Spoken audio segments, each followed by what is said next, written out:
Hey Gary, I shot a response out to Professor Anton tonight, and I want to get your response in tonight as well. I apologize if I'm not real lucid. You asked in your video, I don't know if we've made any progress or not. You need to know that we have.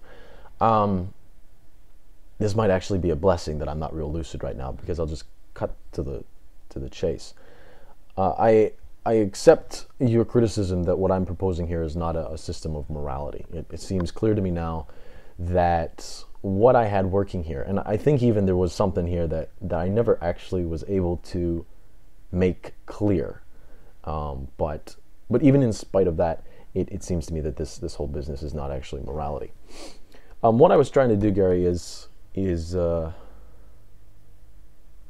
call an action wrong because it was a deliberate action. And a deliberate action is one that is made from a conclusion. And a conclusion is based on a premise. So my thinking went like this. If we deliberately acted on a conclusion that was based on a faulty premise, the conclusion is wrong, therefore the resulting action is wrong. Okay, I can say it's wrong. I made the jump into saying that, look, it's wrong, it's in the context of human affairs, therefore this wrong is the moral wrong. But I wasn't successful in doing that. What really I was doing here is, let me give you an example. If you had a Game Boy with a bad battery, you needed to switch the battery, put a new battery in, and you put the battery in backwards, that action was based on a conclusion, that was based on a premise that was wrong. Your action was wrong. You put the battery in backwards. But no one's going to tell you that that's immoral, you see. I was trying to make that jump. Ooh, and I don't think that's justified.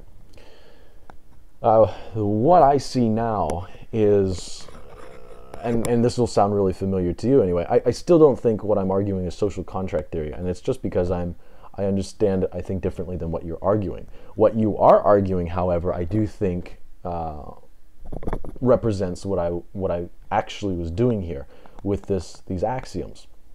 And that was this, that before any judgment of value, we can acknowledge that if the thing is alive, it has desires. And every action the thing does will be to fulfill those desires. Okay. Before we apply any value criterion, we have no basis to believe that one human being has any more a right or less a right to fulfill his desire than any other. What I was trying to tease apart was the idea that if someone was fulfilling a desire at the expense of someone else's ability to fulfill their desires, then we have found immorality. Okay, and I called it immorality because in order for this action to be done, the perpetrator, would have to assume the faulty premise that they have precedence, that their fulfillment is more important than someone else's fulfillment. Now, I recognize that we all have different desires. You might want a Lamborghini, or you might just want to sit in a shed and trim bonsai trees all day.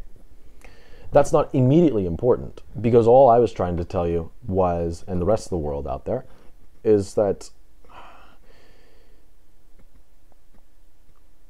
we're all pursuing that with equal right to pursue it. It's like the pursuit of happiness kind of thing. We all have the equal right to pursue happiness. What I was saying is that in that pursuit, if it resulted in someone else's dehabilitation to pursue their happiness, then you are assuming an inequivocation or an inequality that isn't justified rationally. I still stand by all of that. However, I admit this to you, that I can say, behold, you have a wrong action, that this is the action, say, you assume that, that you have a priority over other people when you don't. That is a wrong action because it is illogically wrong. Just like the battery was put in backwards, that's wrong. I can't say that it's bad. I can't say that, just like in the battery example, it was wrong, but it's not immorally wrong. It's not bad in that sense. So what I had here really was like a circulatory system with no blood. I got the vessels and the veins, but no blood. That had to happen with a statement of value.